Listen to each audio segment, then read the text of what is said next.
Hey everybody, it's Chris with Life 180, and today is going to be a fun video. So I am here with a woman named Holli McCormick, and Holli McCormick is a former World Financial Group representative. And before I get into it and introduce her on a deeper level, I want to say right out of the gate that I know this is going to be met with some resistance. This video is going to be met with some resistance, and I know there's going to be a lot of hate flying our way, my way, Holli's way, whatever. But I do want to say right out of the gate that the goal of this video is to not shred WFG as a whole. If you haven't seen already, I've done a couple videos analyzing World Financial Group's comp plan and kind of giving a couple opinions on things. And then you can imagine the nature of that is people have been reaching out to me just in bucket loads of dump truckloads, honestly, of the amount of people who are reaching out to me, kind of asking for help and guidance. And ultimately, Holli was one of those people who reached out. We had a connection. I think her heart was in the right place. And after hours of conversation, it made sense to me. And she is kind of a classic story that I'm always warning people against. And so I thought I would give her an opportunity to get on here on the Life 180 channel, share her story, and just really use this as a cautionary tale to clients that are looking to buy Index Universal Life, specifically with World Financial Group, to make sure that you educate yourself and go through the right processes. And for agents who are with World Financial Group, and I know Holli will get more into this, but there's a serious lack of training around product knowledge for agents in WFG. Most of the training is focused on recruiting and team development and stuff of that nature, right? So the one thing I would say is use this as a cautionary tale as to why you can't lean just on their training. You need to go outside of their system. You need to educate yourself. You need to, make sure you invest in yourself in that capacity. So we're going to get into this. I hope everybody's ready, because this is, I think I'm going to, we'll see how it goes. I think it's going to get intense. So Holli, thanks for being here. Thanks so much, Chris, for having me and giving me a place to have a voice. I appreciate it. You got it. So listen, let's get into this a little bit. And, how about at the beginning of this, kind of tell me a little bit about your story, summarize. Let's not try to use names or anything right out of the gate, but let's summarize what your experience was. I guess I'll just interview you like this. What was it initially that drew you to World Financial Group? What brought you there in the first place? So yeah, great question. I have a little bit of a finance background. I have a business management degree from Purdue. Thought about going into finance a couple different times. I didn't, but I was exposed to it many times. I was actually married to a gentleman who's in the financial industry. And then during COVID, I was working on my own business, but it was much more in-person business, and that bellied up. So I started helping my tenant downstairs actually with her budget. And I was like, I love doing this. It just reminded me of how I love working with numbers and finance. And so I'd been looking at Dave Ramsey's company, and that's here local to me in Nashville. And I thought I would love to use my coaching skills in the finance world. Then I started getting recruited by insurance companies and was like, there's something about this that sounds like, it feels more like kind of a, when you go sit for those presentations, I'm totally spacing on what those are. Yeah, timeshare presentation. Thank you. But something in me was like, don't say no to this. It could be really good for you. It could be a great career. And I was talking to my aunt, and she's like, I think I know somebody in the industry. Would you like to talk to her? So I said, sure. So I thought I was just getting online with the future upline just to talk and shoot the breeze about the industry. But she ended up giving me the presentation. And the first thing out of the boat, they shared this presentation that shows the 4 things that they do for people as financial help, right? Financial advisors. And I got the chills. I'm like, this is exactly what I'm looking for. Exactly what I'm looking for. And she goes on, she does this presentation. It's a beautiful presentation. It's well put together. And then they get to kind of the business structure of it. And that's where I kind of started having red flags.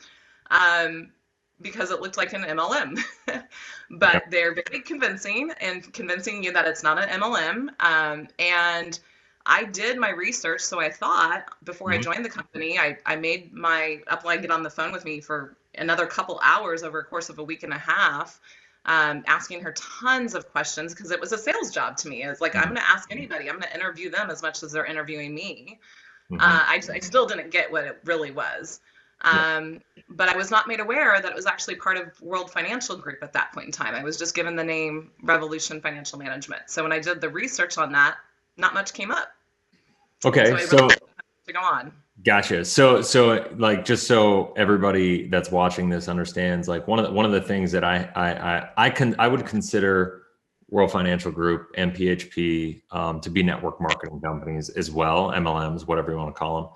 But the one thing I think is important for everybody to understand is every financial company in the world is an MLM. Like, nobody calls it that. And the bottom line is companies like WFG and PHP have just really created cultures and training and compensation plans that can allow for different ranking systems and more room in there, right? So like a normal agent with a normal agency will start at, say, 50%, right? Like that's typically what happens. If you go join a career life insurance agency shop, you're starting at 50% commission. Like that's the base going rate that you're going to start with. And then there are other incentive plans to kind of like build up from there.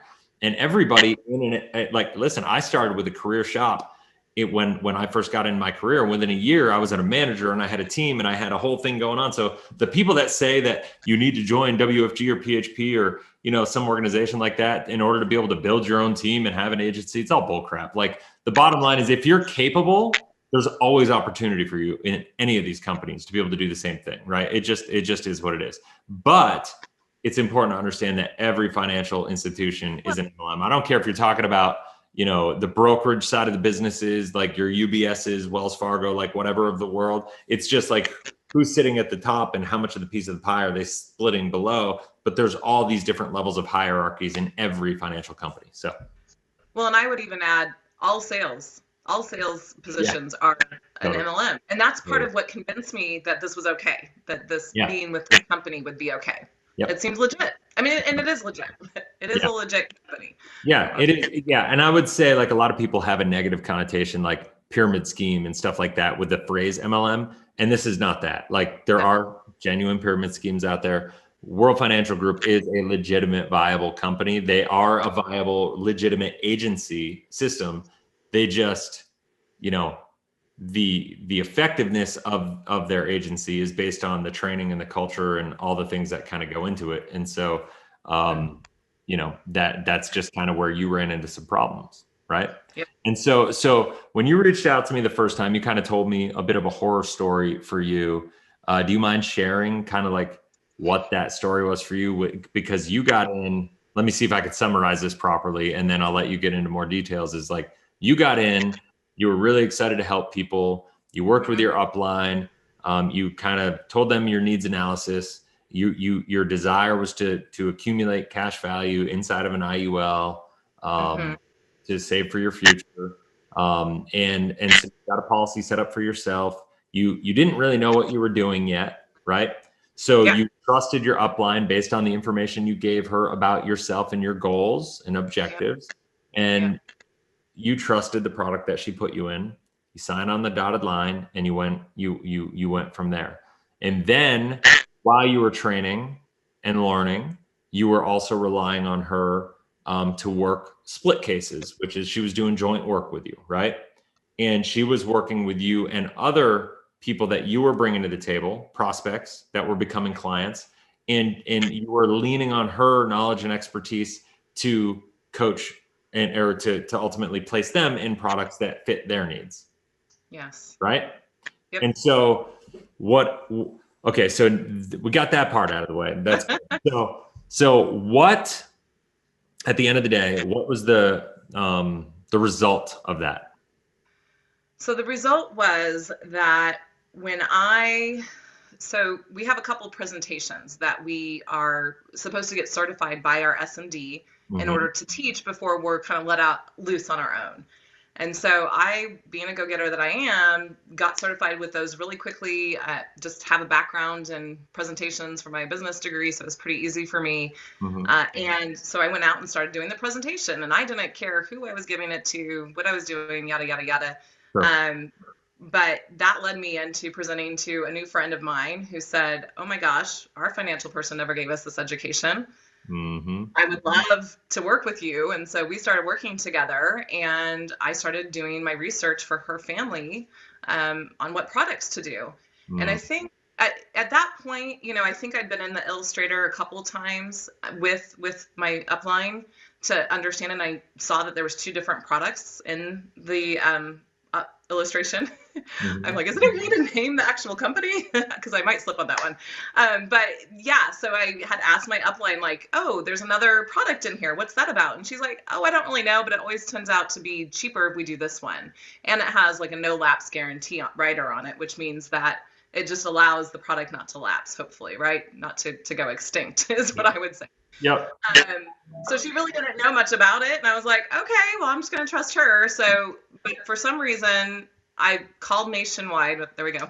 There's the company. It's okay. I called Nationwide and started doing my own research on these two products and asking them like what the difference was. And I discovered that the goals were very different than what my upline had really known about the goals. The ages, like I didn't even fit into the age range that I had been put into that product.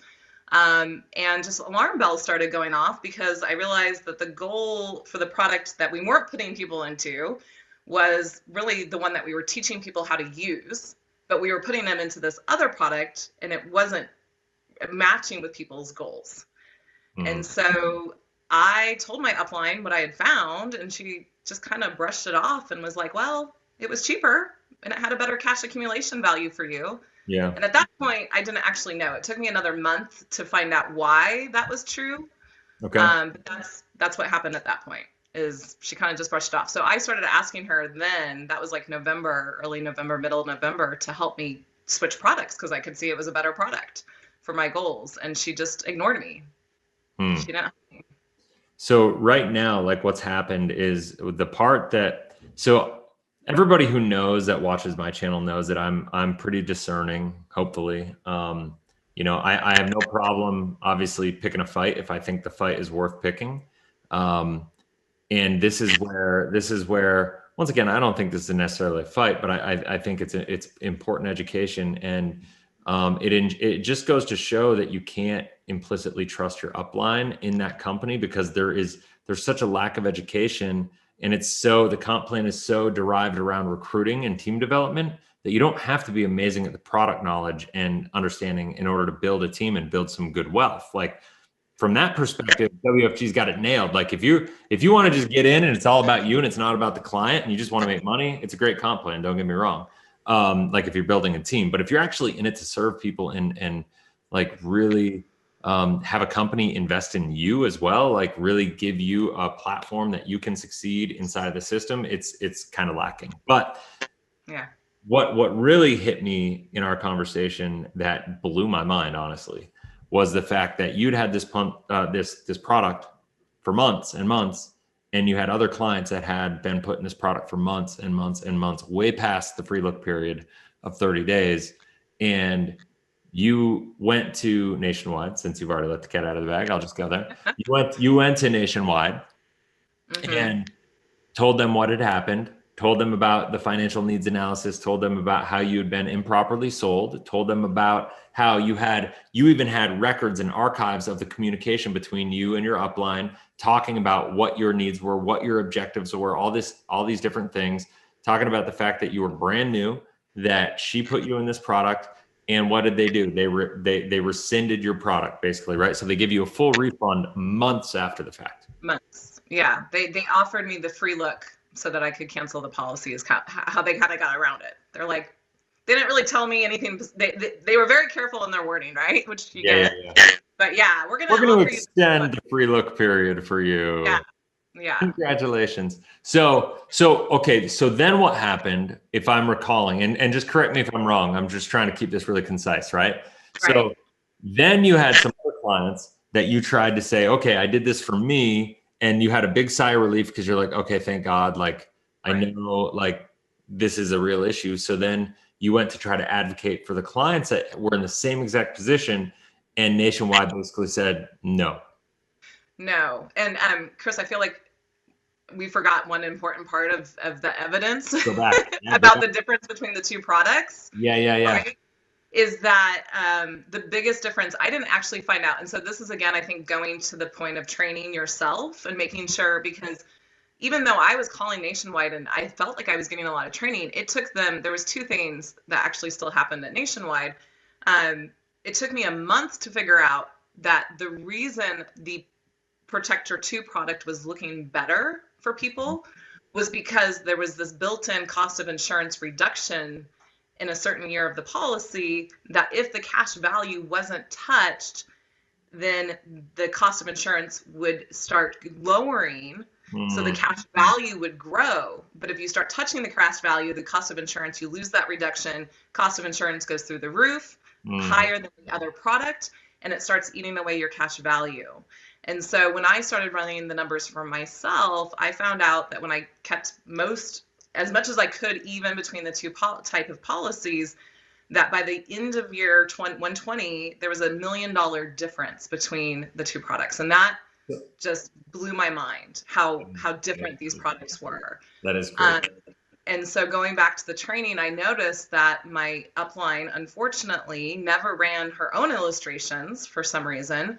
But she also never ran her illustrations with distributions. And if she would have noticed that the Protector 2 was not performing as well based off of what people wanted with their goals, which we taught people. We were taught to teach people to almost instill in them the idea that this is a retirement alternative vehicle, and that they could use it before retirement. That was one of our selling points, that we could use it before retirement because there's no 59 and a half, and that it was also for that, right? So it just was like, oh my gosh, like this is like, I wanted to run and hide, because now I'm responsible for knowing that for myself and wanting to get out of the product, but also my friends. And so my friends were tied to me.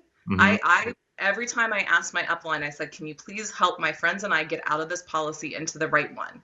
Every single time I addressed WFG or Nationwide, I always asked them to help both of us.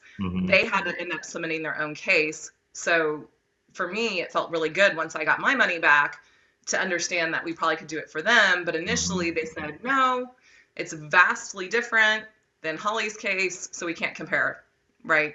And then I just spent about 40 hours over, I don't know, probably 40 hours in 2 weeks, so 80 hours, compiling all the evidence and writing these super long emails saying they're not different. Here's what we have. You know, I was able to provide a lot of concrete evidence that showed Nationwide to actually reverse their first decision. And they ended up getting, I'm sorry? No, finish your thing. I didn't mean to cut you. Yeah, so they rescinded their first decision to not give the refund, and they did the same thing. They didn't, they said based on some evidence that I provided that they would offer the free look so they could cancel their policies. So for everybody who is not familiar with this, if you're new in the industry or whatever, insurance companies don't just do that. Like that is in order for Holly to have been able to help her friends go through and get their policies on a multiple level, right? It's not just a one-off situation. When it becomes multiple cases, multiple policies, you have to have a lot of really, really strong evidence proving, because at that point in time, they just realize the amount of problems that it's going to have if they don't, abide by, kind of your requests. So, out of curiosity, just changing topic a little bit, what are they I don't know why this came up in my mind right now, but like when you illustrate with IULs there, what were you illustrating at for an assumption, as far as a return in the policy? That one, of course, I've done more research since I left WFG and essentially in January. I didn't actually leave until March, but I didn't really understand that part of it. Like I kept asking questions and couldn't get clarity. I noticed that I think I illustrated at less than what my upline illustrated at, and I felt more comfortable with that. Now I know so much more because I've watched your videos about the guaranteed versus the non-guaranteed. I mean, God, there's another whole story, just about the training on these products that I just remembered. Anyways, I think I was illustrating. I mean, I could pull it up, but I think it was under 6. It was like either 4.99 or just over 5. Okay. All right. So that's, I mean, if you're doing that, that's healthy. That's Yeah. I know a lot of people are illustrating these at like 7% now. And, you know, I was just kind of curious as to like, if you remembered what the training was on like what they should, but if you don't, like, don't. The training is to, you know, I think you're free as an agent to decide for yourself what you want to illustrate at. But again, they don't really train you at like, I mean, she did go through like, this is what she does, this is what she does, this is what she does. And I honestly just didn't remember some of the times when I was going through the illustration. But again, I got online with Nationwide and actually had them do like a Zoom call with me and I walked through the illustrator, but having them there with me to learn. But we were taught that we got a return of about 10% over the course of, you know, if we looked at history of the S&P, it's, 30 years, it's always about 10%. That's what we were taught to teach, taught to share with our clients. That's what's being taught is you expect a 10% return in these policies. Mm-hmm. Okay, so if that's happening, if you're a WFG agent and you're watching this, even with an accumulator, if any IUL policy in the world that is going to tell you can expect a 10% return after fees and expenses, talking about internal rate of return after all expenses, like that's the other thing. Like they don't tell you is that whatever your assumption is, that's not what your real return is. Like that the internal rate of return is a different animal altogether.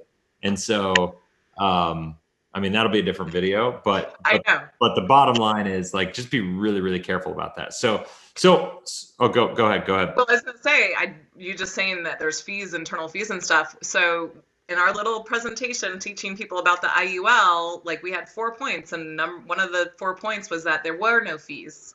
There were no fees. What? How's that even compliant with Nationwide? Was this a WFG presentation or was this a Revolution Finance? I don't know what like other teams did, but Team Revolution, that was our presentation. And I always thought that was a little weird, but it was like, well, there's fees in there, but they're built into, the spread rate or the cap rate, right? Yeah. But well, and they're built into the admin costs and the insurance charges and all that stuff. Like you can't say you're putting $10,000 a year into a policy and there's no fees, like period. So interesting. So okay. So at the end of the day, you've solved, this challenge. The person who, in fairness to her, the person who was doing this is now switched the product. She's now doing the other product, right? I would say this though. This is where I'm going to get on my soapbox a little bit. Is like he only switched because you brought it to her attention, right? And so you were brand new rookie. She'd been doing this for over 10 years, and she switched because you brought this to her attention and was like, "Oh, okay, I'm going to switch. I'm going to start selling this accumulator product now." And in that, what I'm going to say is, if that's what it took her to switch, my guess is she probably still doesn't understand the nuances and all the moving parts and levers and everything inside of these policies to actually design them right and effectively to benefit somebody. Everybody who's watching this knows that I'm a hyper skeptic when it comes to IULs, simply because I think at a best case scenario, an IUL is really going to perform like a whole life policy because just the nature of the environment that we're in economically. I don't think that's always been the case, but I think where we're going and where we're at right now, that's the nature of what's going to happen here in the future. That said, an improperly structured IUL policy can be one of the worst financial tools in the face of the earth for somebody to use. And I'm a big believer. My biggest challenge with these things is the fact that expectation management is everything. And I always tell people, it's not the things that we expect to happen that really take us off our game or like really have a negative impact in our life. It's the things that we don't expect that take us by surprise. So, it's one of my big problems with Dave Ramsey, where he's telling everybody they can expect 12% in a mutual fund over a long period of time. That to me is toxic, dangerous advice. Like that should get somebody thrown in jail, throwing that stuff around, because it's not going to happen. Right.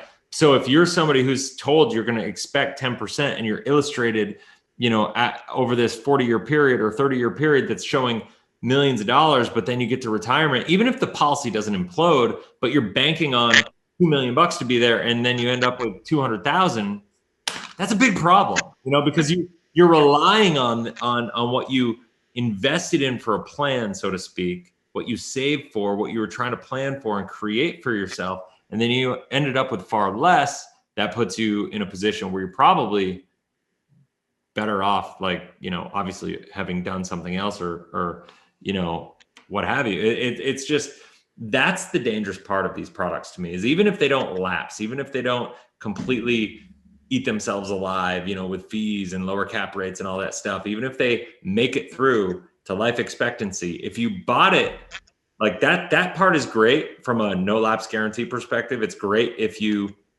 need and want the life insurance, right?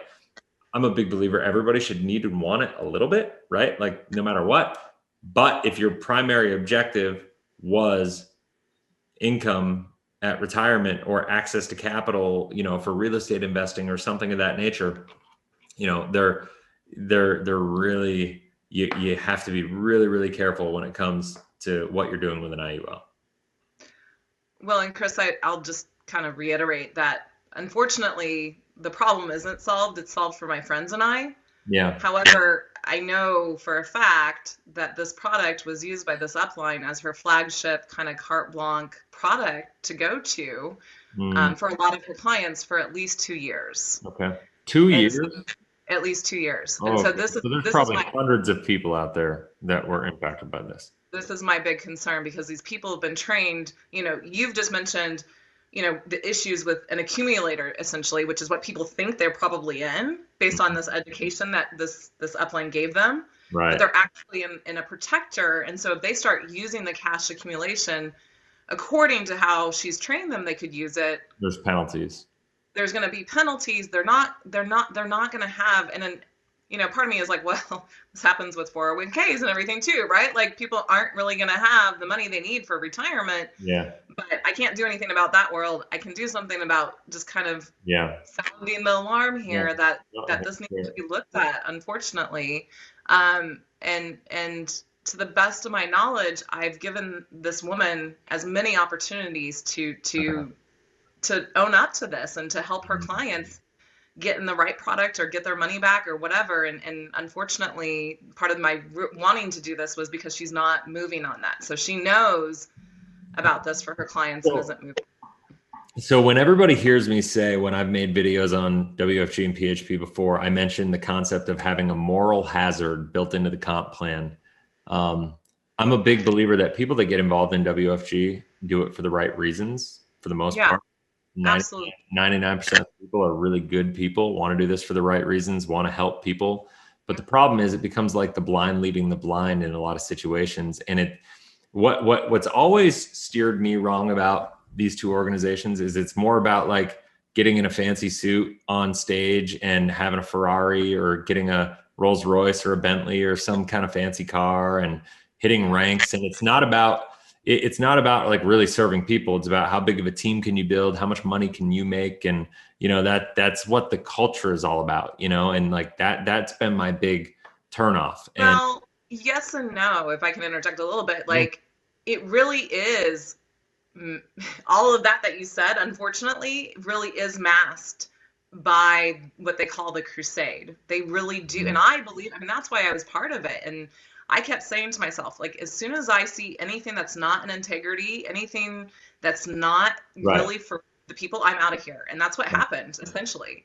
Well, they have the higher level people do kind of, in my opinion, this is just my experience for my team, have a bit of a veil up. And when I started to see behind that veil of who they really were and what the real intentions were, and I understand, right? Their whole lives are built on what they're doing here. And if they don't keep the funnel of people coming through and believing the crusade, then their $1 million lifestyle goes out the door. But, you know, that's where the moral hazard comes in. Like you can sell the crusade, but when the system behind the mission doesn't support the mission, you know, when the compensation plan is based more on recruiting than it is self-education, when their training support is based more on recruiting than teaching you how to be the best advisor possible, best agent possible, the best educator, the best, you know, trainer, the best, whatever you know, however you want to like phrase it or call it.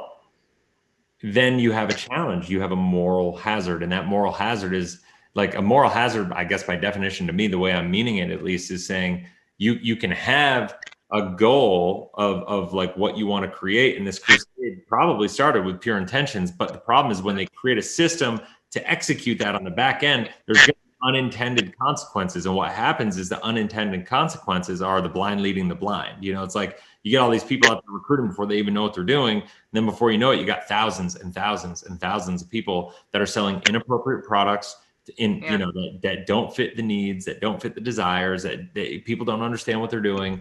And then what happens is you get people who end up becoming senior marketing directors, even, who still haven't really ever needed to be good on the product education side, because it's all about, she gets paid or they get paid based on how many people they recruit, how big of a team they can build, how, you know, like what can they do to keep that machine going. And then on the back end of that, it's like you've got the leader of this little group or significant size group that doesn't even know how to train the new people. So it's all, they just focus on what they know, and what they know leads to money, which is recruit and get out there, throw mud against the wall, bring people to the table and sell them. Well, and I want to make a very specific point, because this is what's a little bit different about kind of other network marketing companies is, as far as I can tell, there is no money in recruiting. And they do say that, and I don't see money in recruiting. You pay like $100 to join WFG, $25 a month after that, and then $35 to get your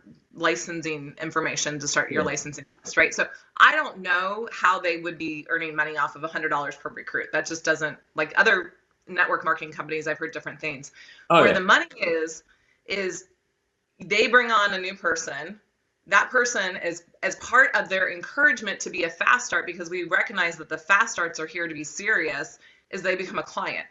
Right. So if you get a person recruited, you automatically have a client. And in part of their training, they now are supposed to go recruit 25 people to hop on a presentation.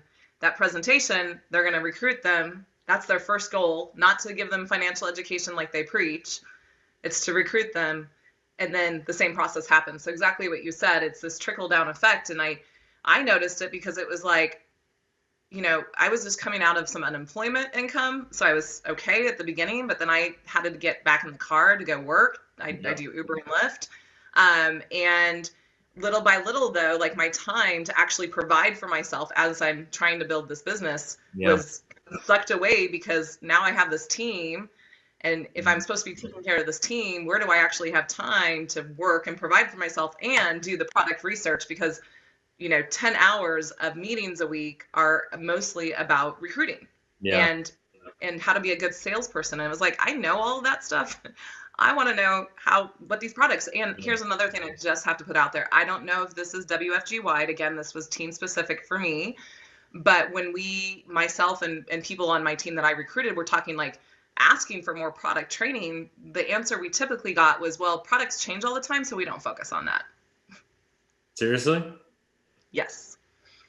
Products change and obviously they don't, because the Protector 2 has been around for 2 years at least. You know, maybe little nuances of like how much you can, you know, illustrate at or whatever change. Well, how about every time a new product comes out, nobody's allowed to sell it until they, like, you know, understand selling. No, like Nationwide launched, they had the new heights that came on board, I think the end of the year 2020, and automatically you could sell it if you wanted. Yeah, I mean, in fairness to WFG, I've had a lot of people asking me about my opinion on the new heights, whatever. I got to do a little more research on that. I was doing some research on it. I mean, it's like, you know, I'll get into that, you know, on another video. But well, you know, once again, I know people are going to see this and they're going to say, hey, listen, you know, who are you guys ripping down? You're going to have all these insults that you want to sling because you're defensive potentially. The goal of this is not to, once again, rip it down WFG as a whole. It's just like really looking at it from a full spectrum view and really like realizing like what you're involved with. And the problem is when you're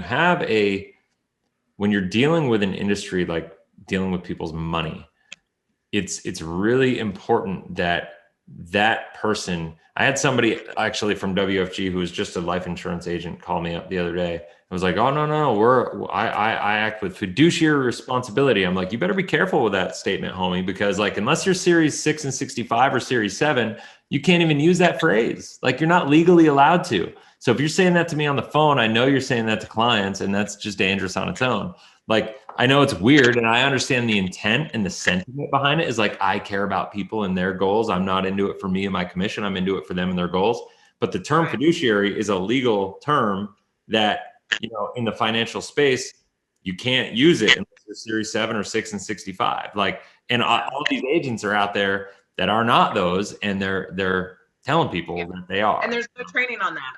There's no training on that. Like, I ended up saying something to my upline, so the head of Revolution and Financial, and she's like, you can't say that. No one using that term. And I'm like, well, the guy in training just used it. Why can't I use it? And it was like, here I go. There's no training. Chris, there is one more thing, you know, just on the training issue and just that moral, what did you call it? The moral hazard, right? You know, I know for me, as the time went on, and again, I was really only participating about 6 months before everything started to blow up. So I wasn't there long. And I had really a lot of early success because I'd been in sales. I have a business background. I loved finance. I fell in love with the IUL. I fell in love with the insurance world and the IUL, where the reason I didn't get into the stock market world was I didn't like it. And now I know that, right? Like, I didn't really know why I wasn't getting involved in finance. Well, I just was in the wrong area of finance. And I did what my uplines, like, they told me I wasn't blind. And that's actually a huge thing, right? Like, they want you to follow blindly. You know, that was kind of one of the biggest red flags that woke me up. That's part of the culture as a whole. Went to my upline. I said, you know, if you had a disagreement or you had a feeling that you need to do something different than your upline, what would you do? And she's like, well, I follow my upline. And I said, well, fundamentally, I'm different. I'm not going to do that. And so that was really the beginning of the end for me. But I did, you know, follow their system, and their system works. It works because I had that background and I knew how to do sales. I knew how to do that. I had a big network. And I think that that's the other thing is a lot of people feel like they're failures because they're doing the work, but they don't do it. But I will tell you, as time went on and I wasn't making sales after that big family came in that I helped, you know, now it's like the end of December and it's like you start to get hungry. And I could feel myself being like, I just need to make a sale.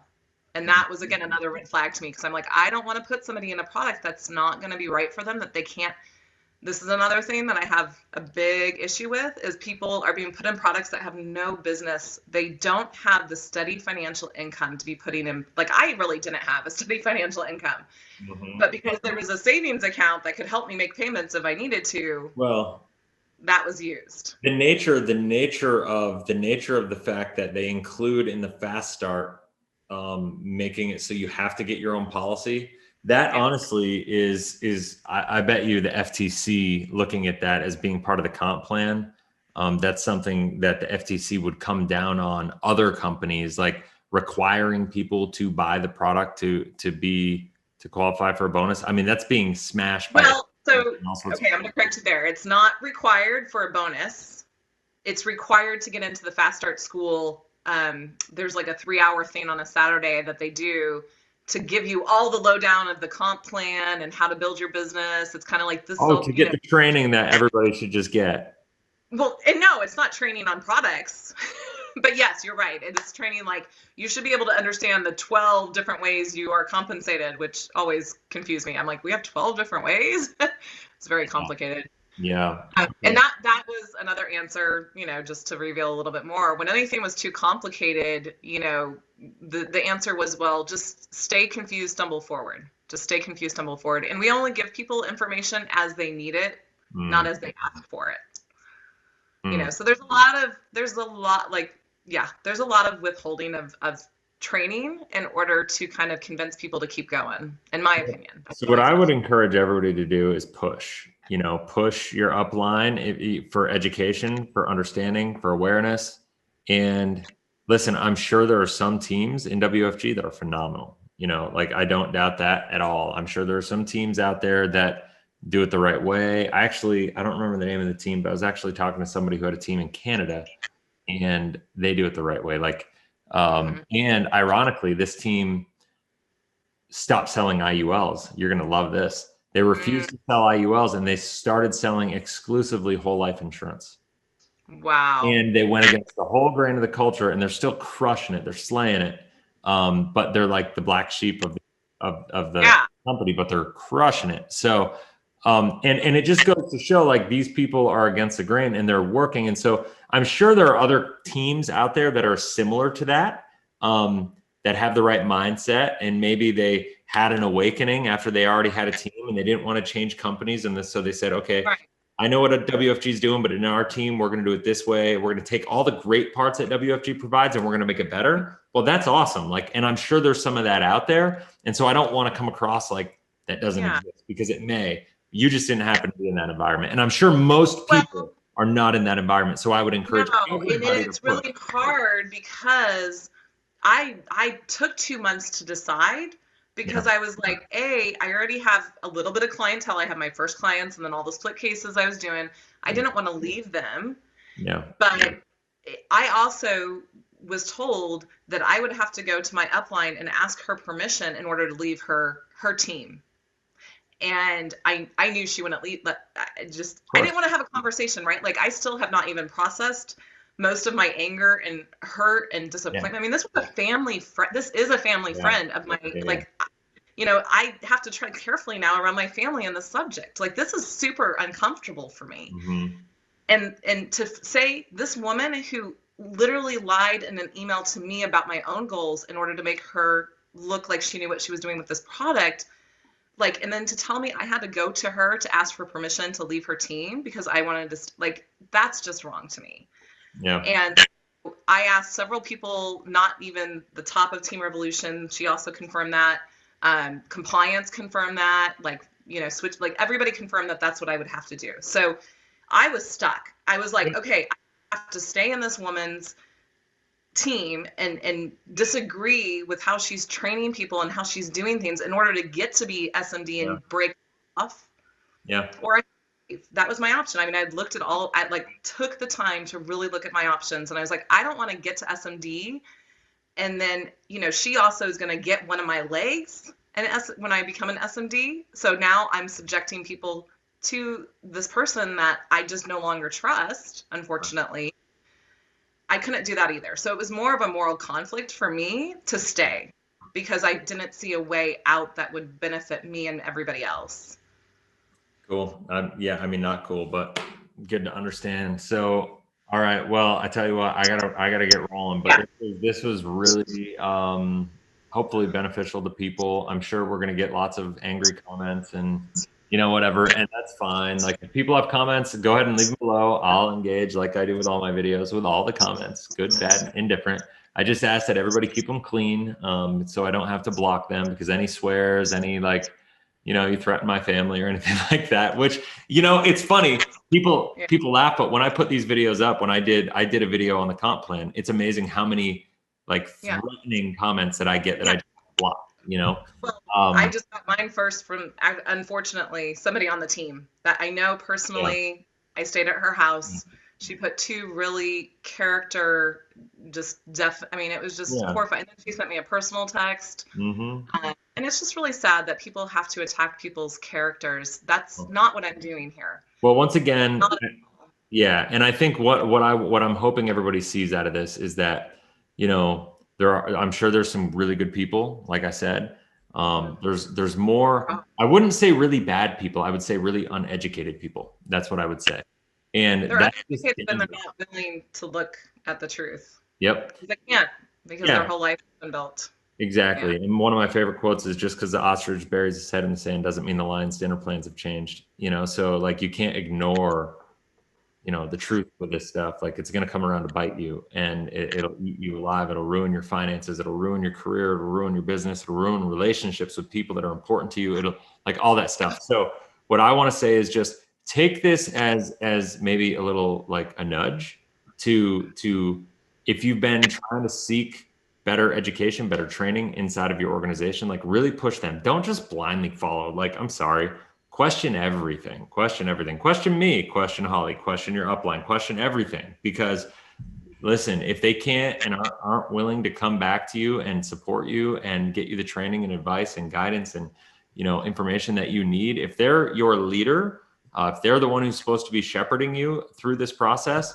and kind of like discipling you through this, like you should understand kind of that it's their responsibility to do all those things, not to just have you blindly follow. Like you would think that would be the opposite of what they would even want. They want critical thinkers. At least when I work with somebody, I want somebody who's going to be looking at it from every angle, thinking critically, challenging everything I say. So I know that by the time we're done, they know this stuff inside and out and can, you know, answer any question to anything. And that's what I'm looking for. And like, I'm blessed because that's what I had when I got into the business. And so hopefully you can use this as your nudge to get that done. And that's it. So, all right, guys, go out there, have a blessed, inspirational day. I hope this was valuable and if not irritating to some people. And we'll see you on the next video. Take care.